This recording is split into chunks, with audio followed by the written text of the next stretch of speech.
ప్రజలు రిసీవ్ చేసుకుంటున్నారా మీరు మాట్లాడే ఈ లైన్ ని అర్థం చేసుకుంటున్నారా? అసలు అర్థం చేసుకుంటే ఈ పరిస్థితి ఉండేది కాదు. నేను 2013లో 2013లో అదే ఢిల్లీ క్యాపిటల్ సిటీలో ఏంటి కామన్ క్యాపిటల్ వద్దు, సెకండ్ క్యాపిటల్ ఏంటి హైదరాబాద్ 10 ఏళ్ళు కామన్ క్యాపిటల్ గా ఉండదు కదా, ఉండాలనే ప్రతిపాదన వచ్చింది కదా.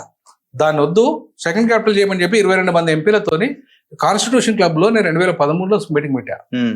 దాంట్లో 2 తెలంగాణ ఎంపీలు వచ్చారు, 20 మంది సీమాంధ్ర ఎంపీలు వచ్చారు. వాళ్ళు ఏంది తెలంగాణ వద్దంటున్నారు తప్ప సెకండ్ క్యాపిటల్ కావాలంటున్నారు. వాళ్ళు అన్నది ఏంటంటే సెకండ్ క్యాపిటల్ కావాలి హైదరాబాద్, కానీ తెలంగాణ వద్దంటున్నారు. ఓకే. సో దాంతో ఏమైంది, నేనేమన్నానంటే వాళ్ళతో తెలంగాణ వచ్చి తీరుతుంది, మీకోసం నా కోసం కాదు, అమరవీరుల కోసం అంతకన్నా కాదు. నార్త్ డామినేషన్ కోసం తెలంగాణ వస్తుంది, సౌత్ని వీక్ చేయాలి. సౌత్లో బలమైన స్టేట్ ఉమ్మడి ఆంధ్రప్రదేశ్. ఆ ఉమ్మడి ఆంధ్రప్రదేశ్ని వీక్ చేస్తే 42 ఎంపీలు వీక్ అయిపోతే ఒక్కసారి సౌత్ లో అంటే ఇప్పుడు మీరు చెప్పిన లైన్ ఏమో పాలిష్డ్ లైన్, అది కొంచెం టెక్నికల్ లైన్. ఈ మార్వాడి షాపులు దుకాణాలు అనే సరే ఒక మాస్ అప్పీల్ లాగా ఉన్నది. అది పబ్లిక్ కనెక్ట్ అవుతుంది ఎక్కడో.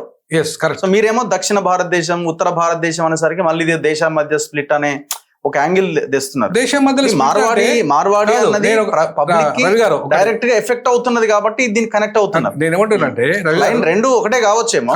నా మాట రండి. ఇప్పుడు అంబేద్కర్ 55లా హైదరాబాద్ ను సెకండ్ క్యాపిటల్ చేయండి అని చెప్పింది. ఢిల్లీని ఉత్తరాది వాళ్ళకి చేయండి క్యాపిటల్ గా, సెకండ్ క్యాపిటల్ దక్షిణాది వాళ్ళ కోసం హైదరాబాద్ చేయండి అంబేద్కర్. ఎందుకన్నాడు అంబేద్కర్ తెలియదు ఈ దేశం ఒకటిగా ఉండాలని? I'm the first Nationalist and last Nationalist అని అంబేద్కర్. నేను మొదటి భారతీయుని చివరి భారతీయుని అన్నాడు. అంటే దేశం ఉమ్మడిగా ఉండాలని, కలిసి ఉండాలని, బట్ పరిపాలన విభజన జరగాలని అంబేద్కర్. పరిపాలన ఉత్తరాది చేతుల్లో ఉండద్దని చెప్పిండు అంబేద్కర్. మరి గుత్తాధిపత్యం ఎట్లుంటుందండి? మార్వాడి చేతుల గుత్తాధిపత్యం ఎట్లా? తెలంగాణ వచ్చిన తర్వాత కూడా మార్వాడి చేతుల వ్యాపారం అంతా గుత్తాధిపత్యం ఉన్నాక తెలంగాణ తెచ్చుకునేది ఎందుకు? అది నా కీలకమైన ప్రశ్న. అక్కడే కామన్ క్యాపిటల్ ఒకవేళ సీమాంధ్ర ఎంపీలు కనుక కామన్ క్యాపిటల్ వద్దు మాకు సెకండ్ క్యాపిటల్ చేయండి అని చెప్పేసి బలంగా నిలదీసి ఉంటే ఇవాళ ఉత్తరాది వాళ్ళ ఆధిపత్యం మీద ఉండేది కాదు. ఇవాళ అదే దక్షిణాది వాళ్ళ చేతుల్లోకి హైదరాబాద్ వచ్చేది. ఆ హైదరాబాద్ మన దక్షిణాది వాళ్ళ చేతిలో ఉంటే ఇవాళ దక్షిణాదిలో ఇవాళ మన ఉద్యోగాలు మనకు వచ్చేది 75% డిమాండ్ బలంగా వచ్చేది మనకు ప్రైవేట్ రంగంలో. ఎట్లా ప్రభుత్వ రంగంలో 90% లోకల్ వాళ్ళకి ఇవ్వాలి కాబట్టి అట్లీస్ట్ ప్రైవేట్ రంగంలో 75% మనకు దక్కేది. సో దానివల్ల ఏమవుతుంది, ప్రైవేట్ రంగంలో ఇవాళ ఉద్యోగాల సంఖ్య ఎక్కువ ఉంది కాబట్టి దాంట్లో రిజర్వేషన్లు లేకపోయినా సరే కానీ ఉద్యోగాలు లోకల్ వాళ్ళకైతే ఇవ్వాలి కదా 75%. సో తెలంగాణ వాళ్ళకి 75% ఉద్యోగాలు వచ్చేటి కదా. కానీ ఇప్పుడు ఆ పరిస్థితి ఇంప్లిమెంట్ చేయట్లేదు.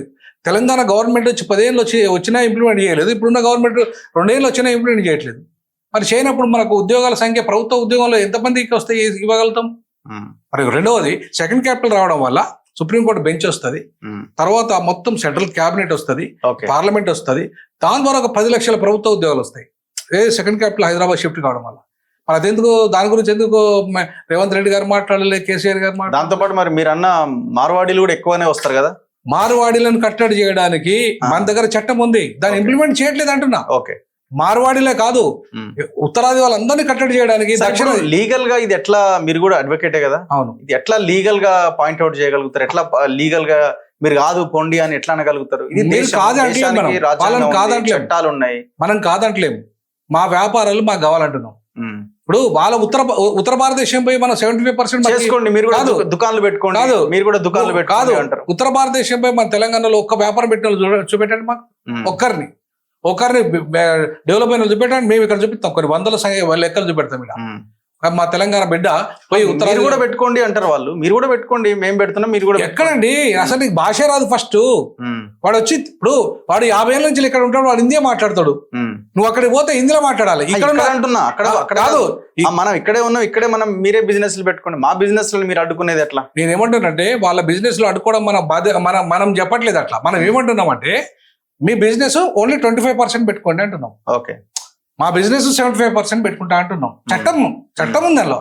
నేను ఏమంటానంటే మనకున్న చట్టాన్ని బట్టి అంటున్నాను నేను. కానీ నువ్వే 75% పెట్టుకుంటే మరి మా బిజినెస్ లో ఎక్కడ కావాలి? ఉద్యోగాల్లో మీరు లెక్క 75-25 నడుస్తుంది. నేను షాప్ లో కూడా ఎందుకంటే షాప్ కూడా ఉద్యోగం అండి. ఇప్పుడు అన్ఎంప్లాయ్ కు షాప్ పెట్టిస్తుంది గవర్నమెంట్, అది ఉద్యోగం కదా, ఉపాధి కదా. అది ఉపాధి నథింగ్ బట్ ఉద్యోగము, ఆ కుటుంబాన్ని బాగు చేయడం. మరి ప్రభుత్వం 75% మన వాళ్ళని ఆదుకోకపోతే ఇవాళ అమెరికా పోతున్నాం మనం. అమెరికా పోయినా మొత్తం అమెరికా ఉద్యోగాలన్నీ మన వాళ్ళకి ఇయ్యరు.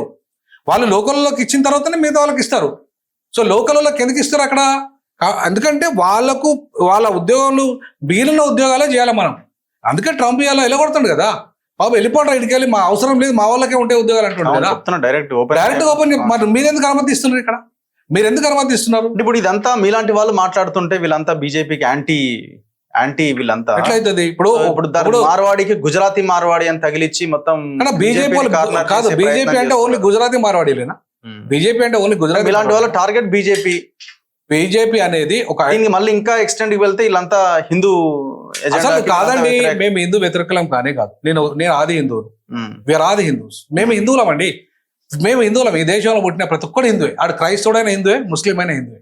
ఎందుకంటే ఈ దేశ భూభాగంలో పుట్టిన వాడు హిందూ అని చెప్పి సుప్రీంకోర్టు చెప్పింది, నేను చెప్పలే. What is Hindutva? Hindutva is nothing but way of life అని చెప్పింది. వే ఆఫ్ లైఫ్ అంటే అర్థమైంది, నువ్వు క్రిస్టియన్ అయినా సరే నీ భూభాగంలో ఉంటే నువ్వు హిందువే. నువ్వు దేవునికి యేసుక్రీస్తుని మొక్కొచ్చు కాక, నువ్వు అల్లాను మొక్కొచ్చు కాక, బట్ యు ఆర్ హిందూ, బాండ్ హిందూ. కాబట్టి బాండ్ హిందూ వేరు, ఫెయిత్ హిందూ వేరు. ఫెయిత్ క్రిస్టియన్ కావచ్చు, బట్ బార్న్ హిందూ. సో నేను బార్న్ హిందూను. నేను ఈ దేశాన్ని ప్రేమించున్నాను. ఈ దేశం నాది. నువ్వెవడి నన్ను ఎలగొట్టడానికి? నువ్వెవడి నా మతాన్ని లేదా నన్ను ద్వేషించడానికి? నువ్వు వచ్చి నీ ఇష్టారాజ్యంగా చేయడానికి నువ్వెవడి? నీ ప్రాంతంలో నువ్వు చేసుకోవద్దంటాడు. ఇప్పుడు నీ పంజాబ్ కానీ, గుజరాత్ కానీ, హర్యానా కానీ నువ్వు చేసుకో. నీ ప్రాంతంలో నువ్వు చేసుకో, ఎవ్వడంటే నువ్వు వాడు 75% అవర్లు చేసుకో, మాకేం ప్రాబ్లం? మా ప్రాంతంలో కదా మీరు. ఇప్పుడు మన ఆంధ్రలో ఎందుకు వెళ్ళగొట్టినామండి? ఎందుకు వెళ్ళగొట్టడం? కారణం ఏంటంటే వాళ్ళు పూర్తిగా ఇదే వ్యాపారము, పూర్తిగా ఆధిపత్యం చేశారు, ఉద్యోగంలో కొట్టేశారు, వ్యాపారాలు కొట్టేశారు, పూర్తిగా అధికారాన్ని కొట్టేశారనే కదా. మరి సేమ్ ప్రిన్సిపల్ వీళ్ళకి కూడా వర్తిస్తాయి కదా. మరి ఇట్లాంటప్పుడు వీళ్ళని ఎట్లా అనుమతిస్తుంది ఈ ప్రభుత్వాలు? ఇవాళ రేవంత్ రెడ్డి గారు కూడా ప్రభుత్వం మాట్లాడిన కూడా చాలా పోలీసులు ఇట్లా గమనిస్తున్నారు. ప్రభుత్వం మాట్లాడింది. ఆయన పాట పాడితే పొద్దుగాల ఎస్ఓటి పోలీసులు ఎత్తుకపోయారు. ఇప్పుడు శ్యామ్ అయితే రోజు ఫోన్లు చేస్తారు పోలీసులు, మాట్లాడొద్దు ఈ అంశం మీద. అదే అంటారు. నేను ఏమంటానంటే, ఇప్పుడు మార్వాడీలో వచ్చి మన ఒక దళితుల మీద దాడి చేశారు. అక్కడ దళితుల మీద దాడి చేశారు. రేపు ఇంకా అందరి మీద దాడులు చేస్తారు వాళ్ళు. ఎందుకంటే వాళ్ళ చేతిలో డబ్బు ఉంది, పైసలు ఇట్లా పడేస్తారు. పోలీసులాగా ఇంకెవరికా పడేసి మొత్తం దాడులు చేస్తారు, ఇష్టారాజ్యం చేస్తారు. మరి అప్పుడేంటి పరిస్థితి? ల్యాండ్ మీరు వెళ్ళిపోమని అంటారు వాళ్ళని. ఎట్లా వెళ్ళిపోమంటలేము. మీరు 25% మీరు తీసుకోండి, మీరు వ్యాపారాలు చేయండి, 75% మేము చేస్తాం. ఈ భారతదేశంలో మీకు కూడా ఉంది, అది హక్కు లేదనట్లేదు. మీరు పూర్తిగా గోబ్యాక్ అంటలేము. మీరు 25% మాత్రమే మీకు అనుమతి, దాంట్లో పెట్టుకోండి, మీరు మాకు అభ్యంతరం లేదు. బట్ 75% మా లోకల్ వాళ్ళకి కావాలి. ఇది మా డిమాండ్. ఇది మొదటి నుండి నేను దక్షిణ భారత జాయింట్ యాక్షన్ కమిటీ పెట్టిందే ఉద్దేశమే ఇది. 2013లో కామన్ క్యాపిటల్, సెకండ్ క్యాపిటల్ కావాలి హైదరాబాద్ను. తెలంగాణ క్యాపిటల్తో పాటు ఢిల్లీ ఎట్లయితే వాళ్ళ ఉత్తరాదికి క్యాపిటల్ సిటీగా ఉందో, ఫస్ట్ క్యాపిటల్గా ఉందో, అట్లాగే మనకు కూడా హైదరాబాదు తెలంగాణ క్యాపిటల్ ప్లస్ దేశానికి రెండో రాజధానిగా ఉంటుంది, సెకండ్ క్యాపిటల్గా ఉంటుంది. ఓకే. సో ఈ అంశాన్ని అంబేద్కర్ ఎప్పుడో 55లో చెప్పినప్పుడు మీరు ఎందుకు ఇంప్లిమెంట్ చేయట్లేదు ఇప్పటివరకు? అందుకే ఇప్పటిదాకా మేము చెప్తుంది ఒకటి, మేము గుజరాత్లకు, మార్వాడీలకు, ఇంకొక వ్యతిరేకం కాదు, ఉత్తరాది వాళ్ళకు కూడా వ్యతిరేకం కాదు. బట్ 75% మా వాటా మాకు కావాలి, మిగతా మీరు తీసుకోవచ్చు. ఎవరు తీసుకుంటారో మీరు ఉత్తరాది వాళ్ళు అనేది మా లక్ష్యం, అంతే తప్ప మీరు ఈ భారతీయులు కాదు, మీరు వెళ్ళిపోండి, మీరు ఇక్కడ ఉండొద్దు అని మాత్రం మేము అనట్లేదు. సో ఇప్పుడు ఎందుకు మీరు కాంగ్రెస్ కి రిజైన్ చేసేసిరా? నేను కాంగ్రెస్ లో ఎప్పుడు చేయలేదు. టికెట్ అడిగాను, ఓన్లీ టికెట్ అడిగాను. నా 25,000 వేస్ట్ గా పోగొట్టుకున్నా. అది కూడా ఏంది, రాహుల్ గాంధీ గారు భారత్ జోడో యాత్రలో నాకు హామీ ఇచ్చాడు, ఏమని, వరంగల్ టికెట్ నీకు ఇస్తా అంటే నేను అప్లై చేసిన. మరి ఆయన ఇయ్యలే, దానికి నేనేం చేస్తా? తప్పు రాహుల్ గాంధీ గారిది, నాది కాదు. సో మరి తెలంగాణలో లేని పార్టీ అధ్యక్షుడిగా ఉండి ఏం చేయగలుగుతారు? అంటే తెలంగాణలో ఆర్పిఐ భీమ్రావ్ అంబేద్కర్ పార్టీ. అప్పుడు తెలంగాణలో అంబేద్కరిజం లేదా? భారతదేశంలో అంబేద్కరిజం లేదా?